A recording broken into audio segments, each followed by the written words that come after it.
में अगर हम बात करें तो आज जिस बुक को हम लोग खत्म करने वाले हैं वह है कक्षा 5 की यानी क्लास 5 की ईवीएस की बुक। ईवीएस आपको मालूम होगा क्लास 3, क्लास 4 और क्लास 5 में पढ़ना है, यानी अगर 5वीं तक आपको जो है 3 बुक पढ़ना है आपको ईवीएस का, जो जीके जीएस के अंदर आता है। तो ये आपका पर्यावरण जो हम है ये क्लास 5 के लिए है, और इसमें आप अगर बुक में देखिएगा तो टोटल आपको इसमें जो दिया गया है 21 चैप्टर दिया गया है। तो 21 चैप्टर में जो भी इंपॉर्टेंट फैक्ट है जो आपके एग्जाम के लिए इंपॉर्टेंट है, केवल हम उसी को यहाँ पे बात करेंगे। अगर आप इसको देख लेते हैं तो आप समझ लीजिए कि आपका 11 घंटा 11.5 घंटा समय बचता है, क्योंकि यहाँ पे अगर आप बुक को पढ़ते हैं तो आप कितना भी अगर आप अच्छे पढ़ने में है तो आपको कम से कम एक दिन आपका पूरा ये बुक जो है आपका ले लेगा। यहाँ पे हम इस बुक को पढ़ने के बाद खुद से उसको जो पूरा इसमें निचोड़ निकला है आपको जो एग्जाम के लिए इंपॉर्टेंट है उसको यहाँ पे हम लोग लाए हैं। तो बस आप इस वीडियो में 20 से 25 मिनट बने रहिए, आपको पूरा का पूरा देख लीजिएगा, पूरा याद हो जाएगा। तो चलिए हम वीडियो को शुरू करते हैं।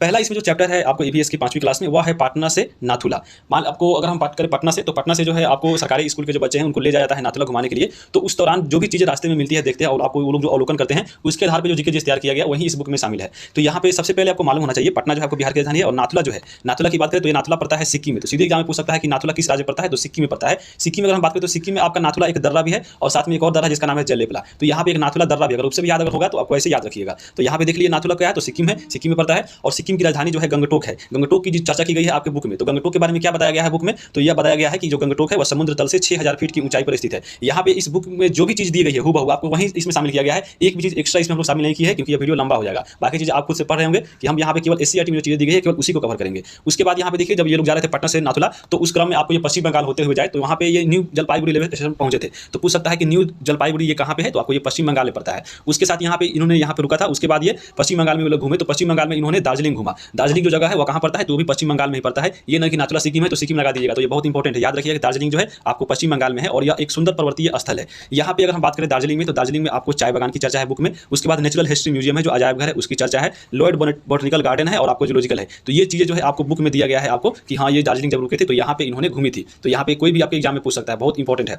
अगला आपका देखेंगे, अगला इसमें बुक में जो चर्चा है वह आपको है टाइगर हिल की। टाइगर हिल भी पड़ता है पश्चिम बंगाल में ही। टाइगर हिल जो है आपको एक पहाड़ की चोटी होती, जानते हैं हिल मतलब बहुत ऊंचाई जो पहाड़ी इलाका में रहता है। और यहाँ पे टाइगर हिल पर जब ये लोग चढ़े थे तो वहाँ पे आपको ये खड़े होकर जो वहाँ पे कंचनजंगा जो आपको पर्वत है वो दिखाई देता है कहाँ से, तो टाइगर हिल से। तो यहाँ पे ये लोग देखकर कंचनजंगा की सतरंगी बादलती चोटियों देखने में ये लोग देखे थे। तो ये जो नज़ारा था उसके लिए बहुत इंपॉर्टेंट था। तो ये आपको टाइगर हिल कहाँ पड़ता है, तो पश्चिम बंगाल में पड़ता है। ये जो कंचनजंगा है वो कंचनजंगा आपको पड़ता है सिक्किम में, जो आपको नेपाल और आपको बॉर्डर पर ही पड़ता है। तो नेपाल और सिक्किम याद रख सकते हैं, लेकिन ये पड़ता है सिक्किम में। तो बहुत इंपॉर्टेंट है ये आपको जो कंचनजंगा है कहाँ से देखने को मिल रहा था, तो आपको टाइगर हिल से। टाइगर हिल कहाँ पे है, तो पश्चिम बंगाल में। तो आपको ये चीज़ याद रखिएगा। अब हम आगे देखेंगे इस बुक में जो दिया गया है, एक इसमें पशु की चर्चा की गई, यहाँ पे देख सकते हैं। ये आपका पशु है याक। याक की अगर हम बात करें तो ये बहुत लंबे लंबे बालों वाला पशु होता है और ये अधिकतर जो है आपको पाया जाता है ठंडे प्रदेशों में, क्योंकि इसके बाल बड़े बड़े होते हैं तो इसको ठंडा नहीं लगता है, इसलिए यह पशु आपको पाया जाता है ठंडे प्रदेशों में। लेकिन यह आपको सिक्किम में भी पाया गया है। तो सिक्किम में भी आपको ऐसा जगह है जहाँ पे ठंडा बहुत पड़ता है, इसलिए जो है याक जो है सिक्किम में भी पाया जाता है। तो ये आपको चीज़ें याद रखिएगा।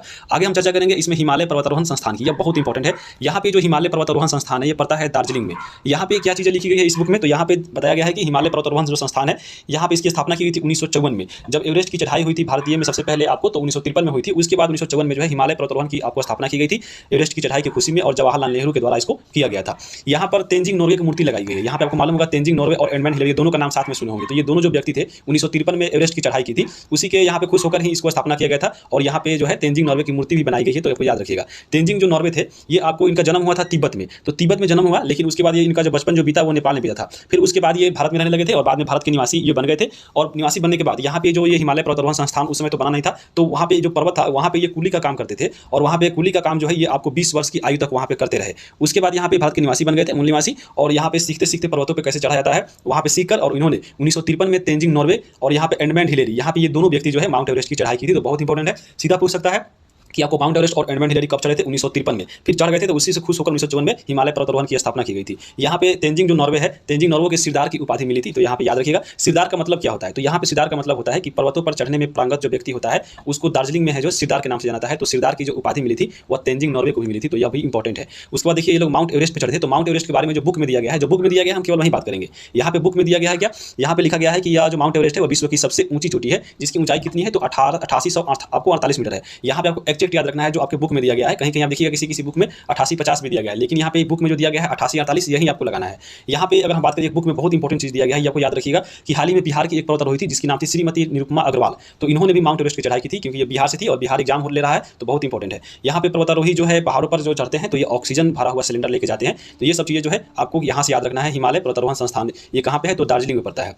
उसके बाद हम बात करते हैं गंगटोक की। तो यहाँ पे क्योंकि वो लोग पश्चिम बंगाल घूमे, आपको सिक्किम में आप आ गए हैं, सिक्किम में आपको सिक्किम की राजधानी जो है गंगटोक है। तो गंगटोक के बारे में लिखा गया है कि ये सिक्किम की राजधानी है, समुद्र तल से 6000 फीट की ऊंचाई पर स्थित है। पहाड़ों के आपको जो ढलान होते हैं उसको काट कर ये जो शहर बसाया गया है, क्योंकि पहाड़ पे था, तो यहाँ पे जो गंगटोक है ये आपको पहाड़ को काट कर ये आपको बसाया गया है। और यहाँ पे गंगटोक में एक रोड की चर्चा की गई है आपके बुक में, और वह रोड है महात्मा गांधी रोड। यहाँ पे यह जो रोड था वो बहुत साफ सुथरा और फूलों से सुसज्जित था। तो यहाँ पे ये चीज़ें याद रखिएगा, सीधा पूछ सकता है कि महात्मा गांधी रोड जो है कहाँ पड़ता है, तो गंगटोक में पड़ता है। आगे चलेंगे, अगला आपका है सिक्किम के बारे में और चीज़ें। तो सिक्किम के बारे में जो बुक में बताई गई है कि सिक्किम की मुख्य नदी तीस्ता है। यहाँ पे सिक्किम में कौन कौन सी जनजातियाँ पाई जाती है, तो लोचमा, नेपाली और भूटिया, क्योंकि आपको नेपाल से बगल में ही है, तो यहाँ पे नेपाली भी मिलते हैं और भूटिया नेपाल में भी होते हैं, और ये सिक्किम में पाए जाते हैं। एक आपका लोचपा है जो बहुत इंपॉर्टेंट है, याद रखिएगा। उसके बाद यहाँ पे सिक्किम में ही बौद्ध धर्म का एक प्रसिद्ध स्थल है दर्शनीय, जिसका नाम है रूमटेक आपको मंदिर है। रूमटेक जो बहुत इंपॉर्टेंट है, रूमटेक मोनेस्ट्री कर्मापा के नाम से जाना था। ये आपको बौद्धिक मठ है जो आपको बौद्ध धर्म के लिए दर्शनीय स्थल है, तो बहुत इंपॉर्टेंट है। आगे चलेंगे अब हम नाथुला की बात करें। जो अगर हम बात करें नाथुला, तो नाथुला जो है भारत और तिब्बत की सीमा पर स्थित है। यहाँ पे नाथुला का जो रास्ता है तो वो आपको प्राचीन काल में सिल्क मार्ग के नाम से जाना जाता था, और इसी मार्ग से जो चीनी यात्री थे वो भारत में आते थे, चाहे वो कोई भी हो, हिंसांग हो, बहुत यात्री आए चीन से, तो ये लोग आए थे। और यहाँ पे विक्रमशिला, पाटलिपुत्र, नालंदा और बोध गया ये लोग आते जाते रहते थे इसी सिल्क मार्ग से, जो अभी वर्तमान में नाथुला दर्रा है वो भी आपका नाथुला मार्ग ही है। तो ये प्राचीन काल में सिल्क मार्ग से नाम से जाना जाता है, तो बहुत इंपॉर्टेंट है। सीधा एग्जाम पूछ सकता है कि सिल्क मार्ग के नाम से जो पहले जानते थे वो वर्तमान में इसका क्या नाम है, तो नाथुला नाम है। अब ये आपका चैप्टर 1 था। चैप्टर 1 में इतना ही हमको इसमें जो एग्जाम के लिए इंपॉर्टेंट फैक्ट मिला है यहाँ पे मिला है। अब हम अध्याय 2 देखेंगे। अध्याय 2 में आपका चैप्टर है खेल के बारे में। इस बुक में बात करें तो इसमें एक खेल की चर्चा किया गया है, और वो आपका खेल था खो खो। तो खो खो में 12 खिलाड़ी होते हैं। साथ में आपको इस बुक में कबड्डी और आपको क्रिकेट की बात की गई है। कबड्डी में 7 खिलाड़ी और क्रिकेट में सबको मालूम हो 11। तो यहाँ पे देखिए हम फोटो को भी शामिल किया गया, यही आपका खो खो खेल है जो आपको इस बुक से लिया गया है। उसके बाद इसमें देखिए मार्शल आर्ट की चर्चा की गई। तो मार्शल आर्ट जो है आपको मार्शल आर्ट जूडो, यहाँ पे जूडो नहीं जूडो होगा, मार्शल आर्ट जूडो एक जो है युद्ध कला है। मार्शल आर्ट जो सिखाया जाता है वो किस लिए सिखाया जाता है, तो आत्मरक्षा के लिए सिखाया जाता है। जैसे अगर हम बात करें मार्शल आर्ट की, तो भारत में जो मार्शल आर्ट का रूप है वो आपको भारत में कुश्ती के रूप में देखने को मिलता है। जापान में इसको सुमो के नाम से जानते हैं, और सिख संप्रदाय के जो लोग हैं, जो सिख आपको मानते हैं सिख संप्रदाय के, इसके द्वारा एक गतका खेल खिलाता है जो आपको मार्शल आर्ट के अंतर ही आता है। तो यहाँ पे गतका जो है एक मार्शल आर्ट है जो सिख धर्म से जुड़ा हुआ है। और यहाँ पे गुरु गोविंद सिंह के द्वारा जब सिख धर्म को एक सैन्य रूप दिया गया था, तो उसी के द्वारा आपको उसी समय जो है आपको गुरु गोविंद सिंह के द्वारा ही गतका खेल खेला जाता था। आपको जितने भी सिख संप्रदाय के लोग थे इसको सिखाया जाता था आत्मरक्षा के लिए। तो यहाँ पे याद रखिएगा कि गुरु गोविंद सिंह के द्वारा ही यह सिखाया गया था गतका को, और उसी समय से गतका जो है आपका इनके लिए एक प्रसिद्ध जो है खेल बन गया था। और वर्तमान में जो गतका है वो गतका जो खेल है वो बैसाखी और गुरु गोविंद सिंह की जयंती पर प्रत्येक साल खेला जाता है, तो बहुत इंपॉर्टेंट है। और यहाँ पे हिंदू और मुस्लिम एक साथ लोग खेलते हैं, तो ये बहुत इंपॉर्टेंट याद रखिए। गतका कौन खेलते हैं, तो सिख संप्रदाय के लोग। आगे हम बात करेंगे अध्याय 3।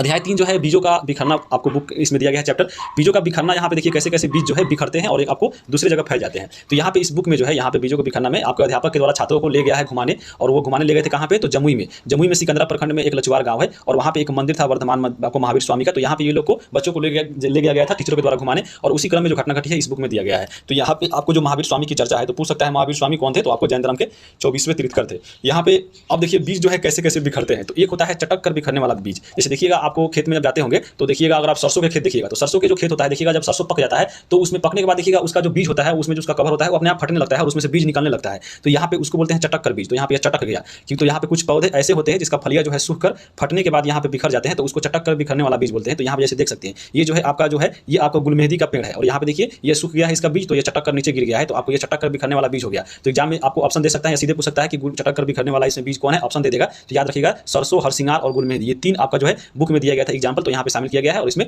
आप फोटो भी देख सकते हैं। दूसरा इसमें है हवा में उड़ने वाला बीज। देखिए हवा में बीज भी उड़ जाता है। मान लीजिए जो बीज हल्का है, जैसे हल्का फुल्का बीज होता है, जैसे कपास का बीज है, देखिएगा हवा जब तेज चलती है तो यहाँ पे कपास के जो बीज है हल्का होने की वजह से उड़ जाता है, इसलिए इसको हवा में उड़ने वाला बीज बोलते हैं। तो ये आपको हवा में बीज वाला का एग्जाम्पल याद रखिएगा, एग्जाम में पूछेगा।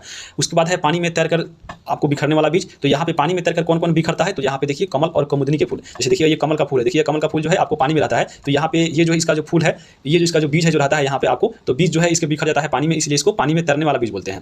जानवरों की सवारी करने वाला बीज कौन कौन होता है, तो यहाँ पे इसका मतलब होगा कि जानवर देखिएगा, जैसे आप गाँव में पहले जैसे हम देखते थे कि जो बकरी जो जाते थे लोग चराने, तो देखिएगा बकरी के शरीर में देखिएगा एक आपका जो लपटा होता है, जो छपटा होता है, उसको हम लोग यहाँ पे अठल या कुछ बोलते थे। तो उसको देखिएगा बकरी के शरीर में आपको सट के आ जाता था बाल में, और वो जल्दी छोटा नहीं था, तो वहाँ पे छोड़ा कर जो लड़का लोग है उसको केस में मारता था लड़का लड़की को, तो बहुत वो नहीं निकलता था जल्दी। तो वहीं आपका है कि जानवरों की सवारी करने वाला भी जानवरों के शरीर से चिपक कर बिखर जाता है। और यहाँ पे एग्जाम्पल है गोखुर का बीज। तो यहाँ पे जैसे देख सकते हैं अभी वर्तमान में भी ये गाँव में मिलता है आपको। उसके बाद है पक्षियों के द्वारा बिखरने वाला भी, यानी जो पक्षियों से बिखरता है, जैसे आपको पीपल, बरगद, अमरूद का देखिएगा पेड़ पे जो पक्षी होते हैं, यहाँ पे आपको पीपल का देखिएगा खाते हैं उसमें का जो बीज रहता है, या बरगद का या अमरूद का, और खाने के बाद इधर उधर घूमते हैं, तो उसके द्वारा पक्षियों के द्वारा जो है यहाँ पे पीपल और बरगद और अमरूद के जो है बीज बिखरते हैं। तो यहाँ पे एग्जांपल आपको एग्जाम में देगा कि हाँ इसमें से बताइए कि कौन बीज जो है आपको पक्षियों के द्वारा बिखरने वाला है, या जानवरों के द्वारा, या हवा में उड़ने वाला है। तो यहाँ पे आप इतना याद रखिएगा इस आपको किताब से।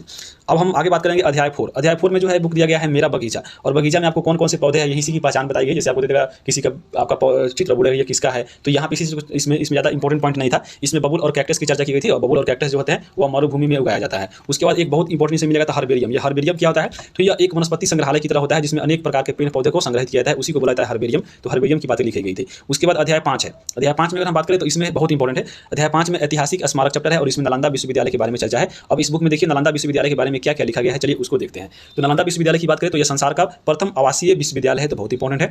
आवासीय मतलब क्या होता है? आवासीय मतलब रहने पीने खाने वाला, उसी में रहिए उसी में पढ़िए। तो यहाँ पे संसार का प्रथम या आवासीय विश्वविद्यालय जिसका नाम है नालंदा विश्वविद्यालय। नालंदा विश्वविद्यालय को बनाया कौन था? तो कुमारगुप्त ने, और ये 5वीं सदी में बना था। इसमें अगर हम बात करें तो नालंदा विश्वविद्यालय में 10,000 छात्र पढ़ते थे और 2,000 से ज़्यादा लोग इसमें जो शिक्षक थे। यहाँ पे अगर हम बात करें तो इस विद्यालय में जापान, कोरिया, चीन, तिब्बत, इंडोनेशिया, तुर्की देशों से भी यहाँ लोग पढ़ने और पढ़ाने आते थे। चीनी यात्री हेनसांग का नाम सुने होंगे, ये भी आकर यहाँ पढ़े थे और खुद पढ़ाए भी थे। यहाँ पे इस अगर हम बात करें विद्यालय में तो ऐसा माना जाता है कि इस विद्यालय में आपको एडमिशन के लिए पहले इसमें टेस्ट किया जाता था, फिर इसमें एडमिशन आपको होता था। तो यहाँ पे ये भी चीज़ें देख सकते हैं। वहाँ पे अगर हम बात करें नालंदा विश्वविद्यालय को, तो नालंदा विश्वविद्यालय 12वीं सदी के अंत तक यहाँ पे इसका अंत हो गया था, क्योंकि यहाँ पे नालंदा विश्वविद्यालय में आपको 1199 में बख्तियार खिलजी के द्वारा इसमें आग लगा दिया गया था। और ऐसा माना जाता है कि आपको इसमें पुस्तकालय में जो आग लगी थी वो 3 महीनों तक आपको इसमें आग आपको जलते रह गई थी। तो यहाँ पे ये चीज़ याद रखिएगा। और इसके पुस्तकालय में एक आपका इसका जो पुस्तकालय क्षेत्र था उसको धर्मगंज के नाम से कहलाता था, और उसमें 3 पुस्तकालय की चर्चा है, जिसमें आपका रत्नदधि, रत्नरंजक और रत्नसागर, ये 3 आपका जो बुक इसमें दिया गया है, जिसको इसमें शामिल किए गए हैं। उसके बाद इस विश्वविद्यालय को APJ अब्दुल कलाम के मार्गदर्शन में पुनः इसको आरंभ किया गया है, ताकि फिर से इसमें पढ़ाई शुरू किया जा सके। तो ये नालंदा विश्वविद्यालय के बारे में आपको इस बुक में दिया गया था। उसके बाद इसमें दिया गया है बिहार के स्मारक के बारे में। तो बिहार के स्मारक के लिए देख लेते हैं। बिहार की आपको मगध की राजधानी की चर्चा थी, तो मगध की राजधानी कहाँ पे थी? तो गिरिवर, जो वर्तमान राजगीर के नाम जानते हैं। नालंदा विश्वविद्यालय कहाँ है? तो नालंदा में पड़ता है बिहार में। विक्रमशिला कहाँ है? तो भागलपुर में पड़ता है। महात्मा बुद्ध की ज्ञान स्थली कहाँ है? जो आपको बोधगया में। महावीर स्वामी की जन्मस्थली कहाँ पे है? तो वैशाली में जन्म हुआ था। गुरु गोविंद सिंह की जन्मस्थली कहाँ है? तो पटना साहिब, जो पटना में है। गोलघर पटना में है। सूर्यदेव मंदिर, ये बहुत इंपॉर्टेंट है। सूर्यदेव मंदिर आपको औरंगाबाद में, जल मंदिर पड़ता है पावापुरी में, और मलिक बया का मकबरा जो है बिहार शरीफ में पड़ता है। तो ये आपको सब चीजें दी गया है इस बुक में, और उसी को यहाँ पे शामिल किया गया है। उसके बाद अशोक के द्वारा निर्मित जो स्तंभ है कहाँ कहाँ पे है? तो नंदगढ़ में है, लौरिया में है और कोल्डुआ में है। ये बातें बताई गई है। और अशोक द्वारा निर्मित मोतिहारी के जो केसरिया है, केसरिया जो आपका स्तूप है, वो केसरिया स्तूप बौद्ध के लिए है, और विश्व का सबसे ऊंचा और यह आपका सबसे बड़ा जो है स्तूप है। यहाँ पे बाघ नहीं स्तूप होगा, तो इसको याद रखिएगा। केसरिया का जो स्तूप है वो विश्व का सबसे ऊंचा और सबसे बड़ा स्तूप है, तो ये आपको याद रखिएगा। आगे हम बात करेंगे अध्याय 6 का। अध्याय 6 है सिंचाई। सिंचाई के द्वारा अगर हम बात करें तो इसमें लिखा गया है कि निश्चित अंतराल पर खेतों के विभिन्न साधनों के द्वारा पानी उपलब्ध कराना ही सिंचाई कहलाता है। इसमें बताया गया था कि परंपरागत यानी आपको पहले जो लोग सिंचाई की खेती करते थे उसमें कौन कौन सा चीज़ उसमें आती थी? तो यहाँ पे नदी, तालाब हो गए और कुआं हो गए। यहाँ पे कुछ नहीं कुआं होगा, उससे सिंचाई करते थे। आधुनिक में अगर हम देखें तो आधुनिक सिंचाई के साधन कौन कौन है? तो आपको नलकूप है। उसके बाद हम बात करें ज़्यादा सिंचाई आपको वाले पैदे कौन कौन होते हैं जिसमें आपको ज़्यादा सिंचाई करना पड़ता है? तो वह होता है खरीफ फसल। खरीफ फसल की अगर हम बात करें तो क्योंकि गर्मी में बोया जाता है जून जुलाई में, इसलिए इसमें जो है ज़्यादा सिंचाई की जरूरत पड़ती है। जैसे वर्तमान में देख लीजिए अभी धान का देख रहे हैं, बारिश नहीं हो रहा है, तो धान में जो है वो खरीफ फसल है और उसमें ज़्यादा पानी लगता है, तो इसलिए ज़्यादा सिंचाई वाले पौधे हो गए कौन? तो धान हो गए। तो यहाँ पे इसके लिए ट्रिक याद रखिएगा, और यहाँ पे इसी को बोलते हैं खरीफ फसल। तो खरीफ फसल के लिए ट्रिक है धान, खरी, अम्मा, बजाती है गन्ना, इतना याद रख सकते हैं। तो आपको जितने खरीफ फसल है जिसमें ज्यादा पानी यूज होता है तो उसको याद रख सकते हैं। तो यहाँ पे देखिए धान से एक खुद हो गया धान, खरी से याद रखिएगा खरीफ फसल। अम्मा की अगर हम बात करें तो अ से अरहर, म से आपको मकई हो जाएगा, फिर ब से बाजरा, ती से तिलहन और ग से गन्ना। तो ये आपका जो है ये आपका खरीफ फसल है जो आपको ज्यादा सिंचाई वाला लगता है। और ये सब देखिएगा, ये जो आपका जो फसल है ये जून जुलाई में इसको बोया जाता है और फिर इसको काट लिया जाता है सितंबर अक्टूबर में। उसके बाद एक और आता है कम पानी सिंचाई वाले पौधे, और यहाँ पे उसको बोला जाता है रबी फसल। आपको जैसे बुक में दिया गया है हुबहू यहाँ पे वैसा ही लिखा जा रहा है, तो यहाँ पे ये सब चीजें याद रखिएगा। अगर हम बात करें इसका ट्रिक याद रखिएगा रबी फसल का, तो रबी फसल में आते हैं सजग, चमार, इसका ट्रिक है सजग चमार, यानी स से सरसों, ज से जौ, क से गेहूं, और फिर चमार में देखिए च से चना, म से मटर और र से राई। तो ये आपका जो है ये सब चीजें रबी फसल है जो आपको देखिएगा अक्टूबर नवंबर यानी ठंडा के दिनों में रोपा जाता है और इसको काटा जाता है जनवरी फरवरी में। तो आपको रबी फसल और आपको यहाँ पे जो है खरीफ फसल इसको देख लिए होंगे। अब हम अध्याय 7 की बात करते हैं। तो अध्याय 7 में लिखा गया है जितना खाओ उतना पकाओ, यानी इसमें ज़्यादा चीज़ें आपको जो है एग्जाम के लिए इंपॉर्टेंट नहीं था। यहाँ पे इतना लिखा गया कि आपको खाने की बर्बादी नहीं करना चाहिए, आपको उतना ही बनाइए जितना आप खा सके। तो यही बातें कहा गया है, और इसमें बोला गया है कि हमेशा ताज़ा खाना खाना चाहिए, बासी नहीं खाना चाहिए। और आपको जो खाना मान लीजिए ज़्यादा बना लेते हैं तो उसको कैसे संरक्षण किया जाता है, तो संरक्षण के लिए बताया गया है कि फ्रिज में रखिए, या संरक्षण के लिए ऐसा बताया गया है कि खाना में से पानी का अंश को यहाँ पे निकाल दीजिए और उसको फ्रिज में ज़्यादा देर रखिए तो सुरक्षित रह सकता है। उसके बाद जैसे इसमें अचार और मुरब्बा का बताया गया है कि अचार और मुरब्बा जो है इसमें जो ये जो आपका खाद्य पदार्थ है वो लंबे समय तक संरक्षित रहता है। तो ये आपको चीज़ें इतना ही इसमें जो एग्जाम के लिए इंपॉर्टेंट है। अब हम 8वां चैप्टर है। 8वां चैप्टर है आपका रॉस की जंग मलेरिया के संग। यहाँ पे रॉस क्या थे? तो रॉस के मतलब एक आपको वैज्ञानिक थे भारत के, और इन्होंने ही आपको मलेरिया का जो है दवा और सबसे पहले मलेरिया के बारे में बताया था कि ये मच्छर काटने से होता है। तो यहाँ पे यही रॉस का जंग था मलेरिया के साथ, तो इसी के चैप्टर का नाम है रॉस की जंग मलेरिया के संग। तो यहाँ पे मलेरिया के बारे में जो लिखा गया है बुक में बताया गया है कि मलेरिया एक संक्रामक बीमारी है, यह मच्छर काटने से फैलता है। और रोनाल्ड रॉस ने ही बताया था कि जो मच्छर से ये जो मच्छर था मादा एनाफिलीज, इसी के काटने से मलेरिया होता है। इन्हीं के द्वारा प्रथम बार बताया गया था, और रॉस के प्रयासों से ही हम लोग मलेरिया से परिचित हुए थे, क्योंकि इन्होंने ही बताया था सबसे पहले कि जो मलेरिया होता है वो मच्छर के काटने से होता है। तो यहाँ पे अगर हम बात करें रॉस का, जो आपका रॉस रोनाल्ड है, ये आपको इनका जन्म हुआ था उत्तराखंड अल्मोड़ा में, और ये स्कूली शिक्षा इन्होंने प्राप्त की थी वो इंग्लैंड से की थी, और इंग्लैंड से डॉक्टर बन के आए थे, और फिर इन्होंने भारत में रहकर ही मलेरिया की यहाँ पे खोज की थी। तो यहाँ पे इनके द्वारा जो इलाज बताया गया था वो कुनैन की पत्तियों से बताया गया था। कुनैन की पत्तियां और छालों से यहाँ पे मलेरिया की इलाज होती है, और अभी वर्तमान में भी कुनैन के छालों से ही आपको दवा बनाया जाता है। अध्याय 9 की बात करें तो अध्याय 9 में है मैंने नक्शा बनाया। आपके एग्जाम में पक्का देखिएगा कम से कम 5 क्वेश्चन या आपको 5 से 7 क्वेश्चन आपको नक्शा से रहेगा। आपको नक्शा से कैसे क्वेश्चन पूछा गया है इस बुक में अगर हम बात करें तो चलिए उसको देखते हैं। आपको इस नक्शा के माध्यम से देखिए यहाँ पे बिहार का नक्शा है, इसके द्वारा आपको इसमें बिहार का नक्शा दिया गया है एग्जाम में आपको जो बुक में, और उसमें आपका बताया गया है कि बिहार में कुल 38 जिले हैं। सबसे बड़ा जिला इसमें कौन है, तो आपका पश्चिमी चंपारण ये वाला है। सबसे छोटा कौन है, तो आपको यहाँ पे शिवहर दिखाई देगा, ये आपका शिवहर है। बिहार का पड़ोसी राज्य कौन है, तो आपको ऑप्शन में देख सकते हैं। बिहार का पड़ोसी राज्य कौन है, तो आपको उत्तर प्रदेश है जो बिहार से सटा हुआ है, झारखंड है और आपके पश्चिम बंगाल है। 3 आ रहा है आपका, एक और ऑप्शन कुछ दे सकता है, अगल बगल का राज्य पूछ सकता है कि इसमें से कौन नहीं है, तो इन तीनों को छोड़कर आप उसको लगा दीजिएगा। उसके बाद देखिए बिहार का पड़ोसी देश पूछा, तो मात्र एक ही देश का जो है सीमा लगता है, वो आपका नेपाल देश है। तो ऐसे क्वेश्चन जो है आपको एग्जाम में पूछेगा। ये सब चीजें आपको इस बुक में दिया गया है जो हम इसमें शामिल किए हैं। बाकी आप इसमें खुद देख सकते हैं। जैसे आपका पूछा गया है कि वैशाली के पूर्व में कौन जिला है, तो आपको यहाँ पे मालूम होना चाहिए कि हाँ मैप के बारे में वैशाली कहाँ है। तो यहाँ पे देखिएगा जब वैशाली, तो आपको पूछा गया है वैशाली के पूर्व में कौन है, तो यहाँ पे आप ऑप्शन देखिए कहाँ पे है वैशाली और आपको उसके पूर्व में कौन है, तो यहाँ पे ऐसे लगा सकते हैं। जैसे जहानाबाद के दक्षिण में कौन है, तो यहाँ पे आप देखिएगा ये आपका जहानाबाद है और जहानाबाद के दक्षिण में गया पड़ रहा है, तो आपको यहाँ पे गया आंसर होगा। तो उसके लिए आपको मैप का जानकारी होना चाहिए, तभी आप इस तरह का क्वेश्चन बना सकते हैं। और यहाँ पे दिया गया है तो आपको समझ लीजिए कि वैसा ही पूछेगा। जैसे बिहार के बारे में कुछ ये एक्स्ट्रा जानकारी अगर हम बात करें जो बुक में नहीं दिया गया है, तो यहाँ पे बिहार का क्षेत्रफल याद रखिएगा। जैसे 94,163 वर्ग किलोमीटर है। ग्रामीण क्षेत्रफल कितना है, नगरीय कितना है, या कुल आबादी कितना है, तो आपको यहाँ पे अंक याद रखना है पूरा का पूरा सेम। उसके बाद यहाँ पे जनसंख्या जो है देश का कितना कुल जनसंख्या का बिहार में कितना है, तो 8.6% है। लिंगानुपात कितना है, बहुत इंपॉर्टेंट है, 918 है। यानी आपको 1000 स्त्रियों पर 918 पुरुष है। और यहाँ पे जनसंख्या घनत्व आपको 1106 है, यानी आपको 1 किलोमीटर में 1106 व्यक्ति रहते हैं। प्रमंडल कितने हैं, तो 9 है। अनुमंडल कितने हैं, तो आपको 38 है। नया जो इसमें आपको जिला आपको 38 है, और इसमें सबसे नवीनतम जो जिला है 38वां जिला वो आपका अरवल बना है, तो ये बहुत इंपॉर्टेंट है। आपको इसमें अनुमंडल 101 है, प्रखंड आपको 534। साक्षरता दर बिहार का कितना है, तो 61.8%। इसमें ये सब चीजें आपको बिहार के बारे में जो सामान्य जानकारी है, तो आपको मैप से क्वेश्चन पक्का पूछेगा, तो आपको ये सब चीजें मैप से थोड़ा याद रखिएगा। अब हम बात करेंगे अध्याय 10 की। अध्याय 10 में अगर हम बात करें तो हमारी फसलें और हमारा खान पान चैप्टर है। यहाँ पे ऐसा बताया कि कौन सा फसल है और कैसा चीज खाना चाहिए, इसी की चर्चा है। तो जैसे यहाँ पे जो इंपॉर्टेंट है एग्जाम के लिए वही हम कवर करेंगे। यहाँ पे बरसात में उगाई जाने वाली फसल कौन कौन है, तो आपको खरीफ फसल बताए हैं इसका ट्रिक। धान, खरी, अम्मा, बजाती है गन्ना, तो यहाँ पे उसका ट्रिक देख लिए थे। उसके बाद सर्दी में उगाई जाने वाली फसल कौन होती है, रबी फसल, सजग, चमार था। तो आपको यानी ठंडा में उगाई जाने वाली रबी फसल होती है और गर्मी में उगाई जाती है खरीफ फसल, तो आपको दोनों याद रखिएगा। एक और आपका फसल इसमें चर्चा दिया गया है वो है जायद फसल का। तो गर्मी में उगाई जाने वाली फसल एक और होती है जिसको बोला है जायद फसल। जायद फसल इसलिए लोग उगाते हैं कि आपको इसको उगाकर उसको बेचकर पैसे प्राप्ति के लिए। जैसे यहाँ पे तरबूज देख लीजिए, खीरा, ककड़ी और ये सूर्यमुखी, ये सब है जायद फल, तो आपको जायद फल याद रखिएगा। तो यहाँ पे देखिए आपको बुक में ऐसा ही आपको दिया गया है कार्य। इसमें आपको बुक भरने के लिए अभ्यास जो दिया गया है, एक तरफ आपका भोज्य पदार्थ और यहाँ पे वह किस स्थल के लिए इसमें जाना गया है। तो बुक में अगर हम बात करें जो दिया गया है उसी की चर्चा यहाँ पे करेंगे। इसमें दिया गया था खाखरा दाल, ये आपको गुजरात में खाया जाता है। इडली डोसा आपको मालूम होगा दक्षिण भारत में। पाव भाजी कहाँ मिलता है, तो मुंबई मिलता है। लिट्टी चोखा बिहार का फेमस है। मछली चावल बंगाल में। तो ये आपको मिलाने के लिए भी एग्जाम में दे सकता है। अब हम बात करेंगे आगे, आपको मैप के माध्यम से देखिए एक और चीज़ दी गई थी इस बुक में, यहाँ पे आप देख सकते हैं। और यहाँ पे देखिए ये आपको दिया गया था संकेत, जैसे बिहार का पूरा इसमें आपका जिला है और इसमें संकेत दिया गया है कि कौन कौन से इसमें जो पदार्थ है वो किस राज्य में आपको ज़्यादा मिलते हैं। तो यहाँ पे जैसे आप देख सकते हैं इसके माध्यम से जो क्वेश्चन इसमें आपको दिया गया है, जैसे आपको इसमें दिया गया है जैसे जिला का नाम और प्रमुख फसलें। तो यहाँ पे अगर हम बात करें केला के उत्पादन में जो सबसे आपको बिहार में अगर हम बात करें तो सबसे ज़्यादा उत्पादन करता है वो करता है वैशाली। उसी प्रकार अगर हम बात करें इसमें धान का, तो धान सबसे ज़्यादा आपको भागलपुर में होता है। प्याज की बात करें तो लखीसराय और जमुई में होता है और चना जो है मधेपुरा में होता है। तो ये बहुत इंपॉर्टेंट है, यहाँ से याद रखिए, सीधा पूछ सकता है एग्जाम में। अब हम बात करेंगे 11 अध्याय में दिया गया है जंतु जगत सुरक्षा संरक्षण। तो इस अध्याय के इंपॉर्टेंट फैक्ट की बात की जाए तो इसमें दिया गया है कि सपेरा अपनी जीविका चलाने के लिए क्या करता है। तो सपेरा क्या करता है, सपेरा सांप पालता है और उसी के माध्यम से वह आजीविका चलाता है। उसी प्रकार मछुआरा की बात करें तो मछुआरा जो है जीविका चलाने के लिए मछली पालकर उसको मारता है और मछली मारते हुए भी यहाँ पे ये आपको अपना जीविका चलाता है। उसके अलावा जो यहाँ पे बहुत इंपॉर्टेंट है, ये चीजें याद रखनी है। यहाँ पे जंगली जानवरों को सुरक्षा देने तो सरकार ने जंगल के विशेष जगहों को यानी यहाँ पे स्थानों को अभ्यारण्य का रूप दिया है। उसमें अगर हम बात करें बिहार में अभ्यारण्य की, तो बिहार में आपको एक पश्चिमी चंपारण में बहुत इंपॉर्टेंट फेमस आपके वाल्मीकि अभ्यारण्य जो है फेमस है और इसे आपके बाघ संरक्षण के लिए इंपॉर्टेंट है। उसके बाद हम बात करें अगला बेगूसराय में भी है, लेकिन आपको पश्चिमी चंपारण वाला वाल्मीकि वाला याद रखिएगा। उसके बाद इस बुक में दिया गया था आपके 2 जानवर का और यहाँ पे ये जंगलों से लगभग विलुप्त हो चुका है और वो जानवर आपका है तेंदुआ और आपके गुलाबी सिर वाला बतख। तो ये आपको याद रखिएगा कि तेंदुआ और गुलाबी सिर वाला यहाँ पे जो बतख है वो जंगलों से लगभग खत्म हो चुका है। तो आपके एग्जाम में सीधा पूछ सकता है कि कौन आपको जंगलों से विलुप्त होने के कगार पे या हो चुका है, तो वह तेंदुआ और गुलाबी सिर वाला बतख है। उसके बाद इस चैप्टर में आपको एक जनजाति की चर्चा की गई है और वो आपका है बिश्नोई जनजाति। बिश्नोई जनजाति होती है वो राजस्थान की होती है, बहुत इंपॉर्टेंट है। बिश्नोई का अर्थ होता है 29, क्योंकि आपको 29 व्यक्तियों ने मिलकर ही यहीं आपके बिश्नोई जनजाति ने मिलकर प्रकृति की रक्षा की थी और ये अपना नियम निकाला था, इसलिए आपको बिश्नोई का अर्थ जो है वो 29 लगाया जाता है। ये जो आपके बिश्नोई जनजाति है वो आपको प्रकृति प्रेमी होते हैं, ये आपको प्रकृति की रक्षा करते हैं और दूसरों को देखते हैं अगर हाँ ये प्रकृति की हानि कर रहा है तो उसको ये समझाते भी है। तो यहाँ पे बिश्नोई जनजाति के बारे में याद रखिएगा कि ये कहाँ के है, तो राजस्थान के है और यह लोग जंतुओं का शिकार न करने देते हैं, न खुद करते हैं। तो ये आपको याद रखिएगा बिश्नोई जनजाति कहाँ के है, तो राजस्थान के है। उसके बाद अगला चैप्टर है 12 नंबर, इसमें लिखा गया है मान गए लोहा। मान गए लोहा का मतलब यहाँ पे क्या है, तो लोहा मानना यानी आपको होता है कि कठिन से कठिन काम करने की जो क्षमता है उसको मानना। यानी आपको अगर हम बात करें मान गए लोहा चैप्टर में आपको इसमें ज्यादा करके विकलांग व्यक्तियों की चर्चा की गई है, यानी विकलांग होते हुए भी बहुत सारे लोग काम किए जा सकते हैं, यानी लोहा मनवा सकते हैं, तो इसकी चर्चा है। यानी वो केवल विकलांग के बारे में इसमें दिया गया है। तो यहाँ पे विश्व विकलांग दिवस कब मनाया जाता है, तो यहाँ पे 3 दिसंबर को जो है आपको मनाया जाता है। कौन सा, तो आपको विकलांग दिवस। तो ये आपको चीज़ दी गई थी। उसके अलावा यहाँ पे ब्रेल लिपि की चर्चा की गई थी। आपको मालूम होगा ये जो ब्रेल लिपि होता है इसमें आपको जितने भी नेत्रहीन व्यक्ति होते हैं इसके माध्यम से पढ़ते हैं। तो ब्रेल लिपि जो होता है एक आपको आयताकार जो है यहाँ पे सेलेक्ट होता है। इसमें आपको 6 बिंदु दिए जाते हैं आपको, और वही 6 जो बिंदु है आपको उभरा हुआ रहता है। और वही उभरा हुआ देखकर अगर हम बात करें, जैसे यहाँ पे आप देख सकते हैं, ये जो आपके 6 बिंदु है आयताकार प्लेट पर, इसमें 6 बिंदु डॉट दिया जाता है और उसको छूकर यानी महसूस करके आपको नेत्रहीन बच्चे इसके माध्यम से पढ़ते हैं। और यही ब्रेल लिपि होता है जो नेत्रहीन बच्चों के लिए दिया जाता है। और ब्रेल लिपि कब मनाया जाता है? तो ब्रेल लिपि आपको 4 जनवरी को मनाया जाता है। आगे अगर हम बात करेंगे, अगला आपका अध्याय 13 है, यहाँ पे 13 हो गया। अध्याय 13 की बात करें तो आपको चैप्टर है पानी और हम। यहाँ पे पानी से रिलेटेड आपको चीजें दी गई है, जैसे पानी कहाँ उगता, पानी कहाँ से आता है, तो आपको मालूम होगा पानी कुआं, नल, हैंडपंप, नहर और तालाब से आता है।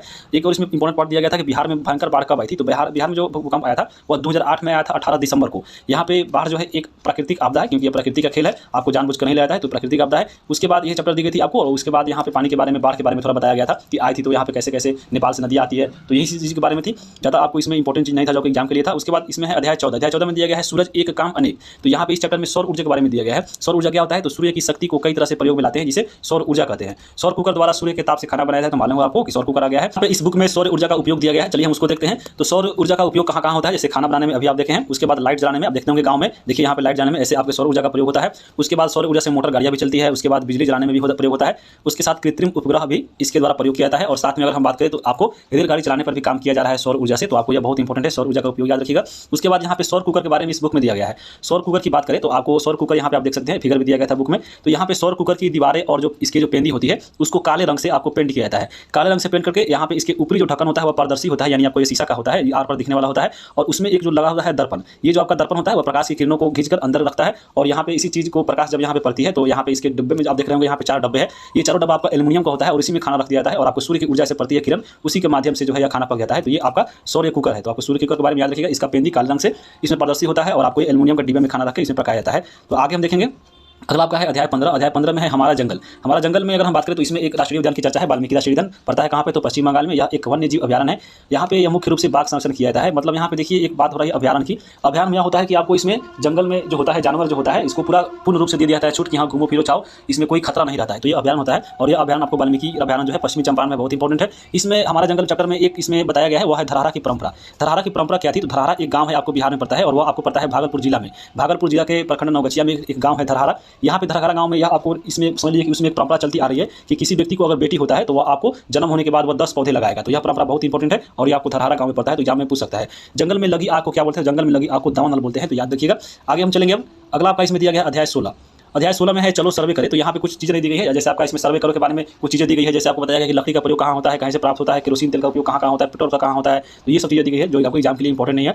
उसके बाद एक रामू काका की दुकान चैप्टर है 17 अध्याय में है, और इसमें आपको दुकान में जैसे चीज़ें जो मिलती है, देखिए जैसे यहाँ फोटो दे दिया गया है, ये सब दुकान मिलता है। और ऐसे पूछा गया है कि हाँ कैंची का प्रयोग कहाँ होगा, हथौड़ी का प्रयोग कहाँ करते हैं, तो पिलास का कहाँ करते हैं, तो ये सब चीज़ें आपको एग्जाम में पूछेगा नहीं।